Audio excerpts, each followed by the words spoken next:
Que vous soyez un nouveau ou un ancien propriétaire de piscine, il n'est jamais trop tard pour bien comprendre le fonctionnement de sa piscine. On vous a expliqué en 2 étapes faciles comment entretenir votre piscine pour la garder saine et sécuritaire et surtout préserver vos équipements le plus longtemps possible. Donc, la première va être une inspection visuelle. On va venir se promener à chaque jour autour de la piscine. On va regarder notre niveau d'eau, nos paniers, s'assurer qu'il n'y a pas trop de cochonneries. On va aller voir notre système de filtration, s'assurer qu'il n'y a pas de fuite. Encore là, que tous nos équipements fonctionnent, qu'il n'y a pas trop de déchets dans nos paniers. Et si tout est beau, on passe au lendemain. Pour ce qui est de la deuxième étape, ça va être l'entretien. Donc, que ce soit l'entretien de l'eau avec des produits chimiques ou l'entretien de nos équipements pour les préserver le plus longtemps possible. Donc, ensemble, on y va. La première étape de votre entretien de piscine va être le nettoyage. Avant de commencer le nettoyage, je vous invite à faire l'inventaire de ce que vous avez déjà à la maison et surtout vous assurer qu'ils sont en bon état, que votre ramasse-feuille n'est pas déchiré, que les poils de votre taille d'aspirateur ou de vos brosses ne sont pas recourbés ou même brisés, parce qu'on ne voudrait pas venir briser la toile ou briser autre équipement. Donc, ensemble, on va regarder les différents équipements. On va avoir les brosses murales et les brosses de fond, comme celles-ci qui peuvent être recourbées, plus faciles pour les angles. Sinon, on va avoir les brosses traditionnelles. Encore là, ici, on l'a renforcé en aluminium, plus durable dans le temps. On va avoir des petites brosses à main pour le cerne. On va venir utiliser avec un Trivi Vinyl Net. Ça va nous aider à nettoyer notre cerne, même les plus coriaces. On va avoir nos têtes d'aspirateur. On va avoir différents types de têtes d'aspirateur, que ce soit triangulaire ou ovale, et la disposition des brosses peut changer. On va avoir le boyau d'aspirateur. On vous invite à vous assurer qu'il est en bon état parce qu'un boyau d'aspirateur qui fonctionne mal, c'est dur à passer. Au final, nos ramasse-feuilles, on va avoir différents modèles de ramasse-feuilles. Ramasse-feuilles traditionnelles, ramasse-feuilles robustes et profonds, donc pour ceux et celles qui ont plus de feuilles, qui ont des arbres. Et finalement, on va avoir le ramasse-feuilles sur roue. Le ramasse-feuilles sur roue, on va venir connecter notre boyau d'arrosage. Le boyau d'arrosage va faire remonter les feuilles dans le panier. Un incontournable pour ceux et celles qui habitent en forêt ou qui ont vraiment beaucoup d'arbres. Et pour tous ces équipements-là, on va avoir besoin d'un manche télescopique. Il y a différents modèles, différentes longueurs. Celui-là est non conducteur, donc idéal pour ceux qui ont des fils électriques qui sont proches. Et finalement, si vous voulez vous simplifier la vie, on a des robots nettoyeurs. Je vous invite à venir voir ça.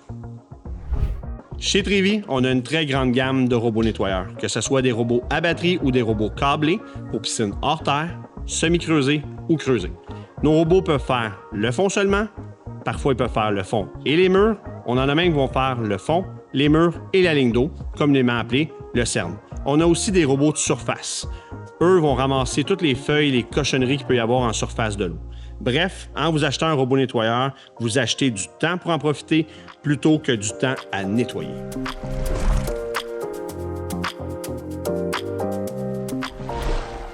Le nettoyage de la piscine est maintenant complété. Vous devriez avoir une eau claire ou partiellement claire.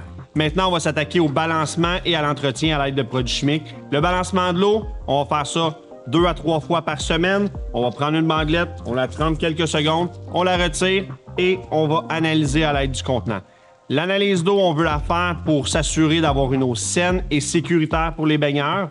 L'entretien des produits chimiques, pour sa part, que ce soit en chlore liquide, chlore en pastille, chlore en granule, système au sel ou encore mieux, la trousse 2.0, on veut surtout s'assurer de jamais manquer de désinfectant dans la piscine. Pour toute question relative au balancement de votre eau, au visuel de votre eau, aux produits chimiques ou de notre trousse d'entretien 2.0, on vous invite à consulter notre page web pour une multitude de vidéos qui vont certainement pouvoir vous aider.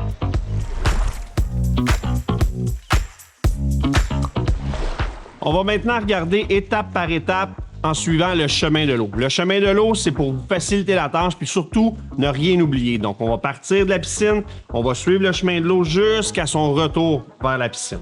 Donc, la première chose à vérifier, c'est notre bassin. Donc, on doit s'assurer que notre niveau d'eau est à la bonne hauteur, soit 2/3, 3/4 de l'écumoire. Donc, si notre niveau d'eau baisse, parce que ça va baisser régulièrement durant la saison, surtout par les périodes de canicule, donc lorsque ça baisse, l'impact que ça peut avoir, c'est que ça peut tirer de l'air et avoir un impact sur la filtration, voire même briser votre moteur. Donc, on veut s'assurer de toujours avoir le bon niveau d'eau. Par la suite, on doit s'assurer dans notre écumoire d'avoir la porte bien positionnée. La porte, elle, ce qu'elle va faire, c'est qu'elle va permettre aux déchets de rentrer dans l'écumoire et surtout leur éviter de sortir. Donc, de cette façon-là, on va avoir une belle surface propre et claire. Ensuite de ça, on va avoir notre panier d'écumoire. Donc lui, on doit s'assurer quotidiennement qu'il n'y a pas de débris à l'intérieur. Donc on le nettoie, on le remet en place. Ça va encore là nous donner une bonne filtration.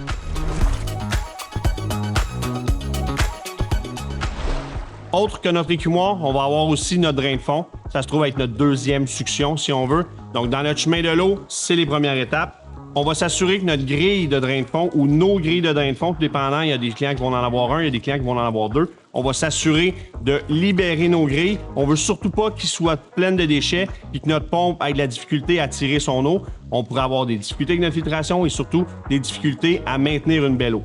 Donc, même si votre eau est noire et verte en début de saison, on doit quand même venir passer le balai, même si on y va à l'aveugle. On passe notre balai, on s'assure vraiment que nos grilles sont absentes de déchets. Ça va vous donner une meilleure filtration.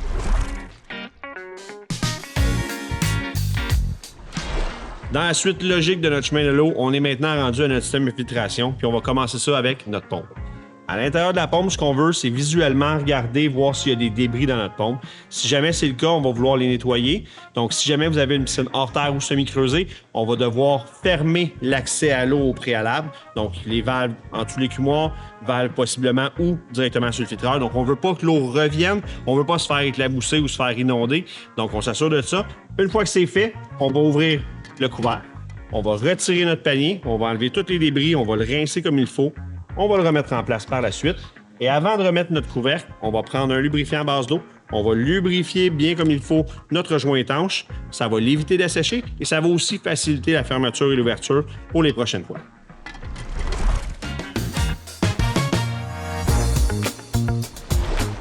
Le deuxième composant de notre système de filtration, c'est notre filtreur. On va avoir des filtreurs à cartouche ou des filtreurs à sable. Les choses à vérifier sont les mêmes. Ce qu'on veut vérifier, c'est la pression sur notre manomètre.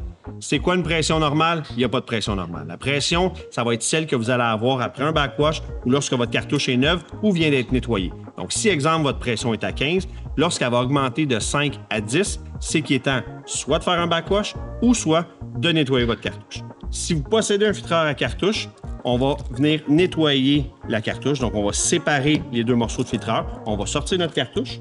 On a différents objets qui existent pour nettoyer, pour nous aider, auxquels on va connecter notre hose à jardin. Donc, on va venir rincer et nettoyer l'intérieur de notre cartouche. Une fois que c'est fait, on la remet en place et on est prêt à repartir. Lorsque vous allez être rendu à nettoyer votre cartouche régulièrement, on va venir faire un nettoyage qui est plus complet. Donc, on va la laisser tremper dans une solution de trempage. On va la rincer par la suite, on va pouvoir la remettre. Minimalement, une fois par saison, à la fin de l'année, on va devoir la laisser tremper. Sinon, le rinçage peut faire la job. Si jamais vous avez un filtreur à sable, donc on va venir faire un bon backwash lorsque notre pression augmente.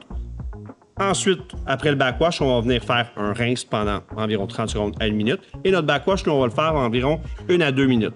Si vous ne voulez pas vous casser la tête, vous pouvez faire des backwash à toutes les 2 semaines. Ça va éviter que vous vous rendiez avec une pression trop élevée et d'avoir des problèmes de filtration. Pour ce qui est des cartouches, on va les remplacer environ aux 2 et 4 ans. Pour ce qui est du sable ou du verre de filtration, on va le remplacer aux 5 à 7 ans.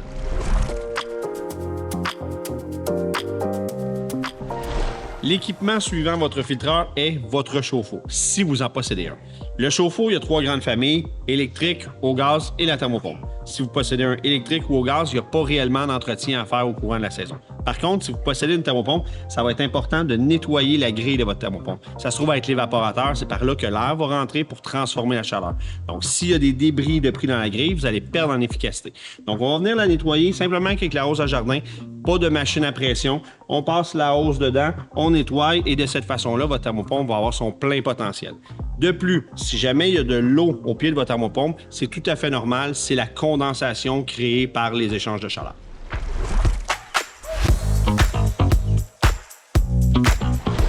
Le dernier équipement de notre système de filtration va être notre système d'assainissement.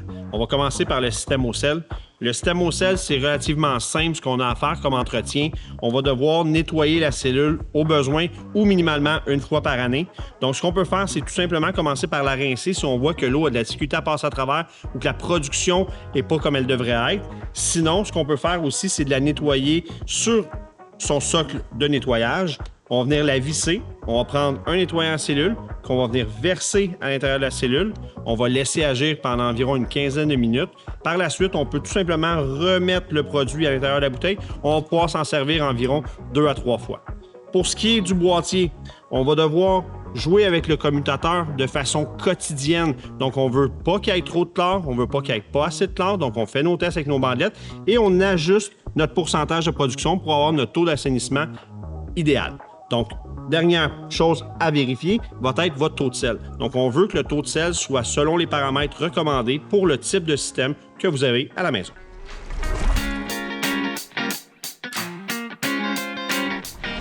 Les prochains systèmes d'assainissement sont l'ozonateur et le chlorinateur.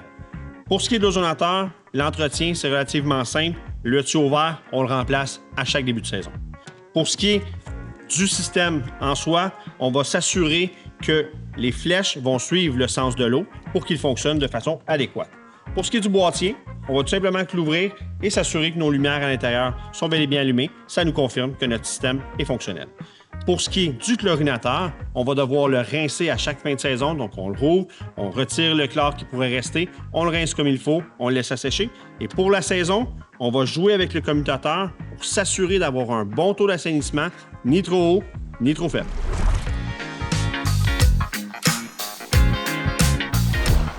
On est maintenant rendu à la dernière étape de notre chemin de l'eau, soit le retour d'eau, le ou les retours d'eau, car certaines piscines peuvent en avoir plus qu'un.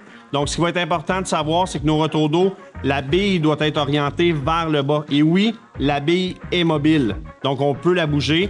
On peut tout simplement glousser un petit peu la bague et on va être capable de bouger notre bille. Ça se peut que vous ayez à le faire quelques fois durant la saison pour avoir vraiment la circulation parfaite. Ce qu'on veut, c'est 45 degrés vers le bas, à l'opposé de notre écumoire, pour avoir une bonne circulation.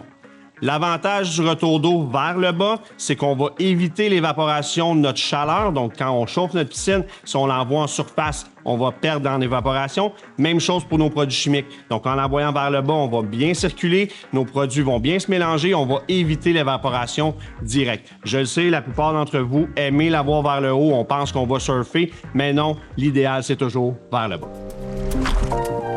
En conclusion, sur notre site web, on vous a mis un document annuel d'entretien de piscine auquel on a ajouté un aide-mémoire qui va vous permettre, étape par étape, de ne rien oublier pour préserver vos équipements le plus longtemps possible, pour s'assurer d'une baignade saine et sécuritaire et surtout pour profiter pleinement avec famille et amis de votre investissement. Sur ce, je vous souhaite une agréable baignade.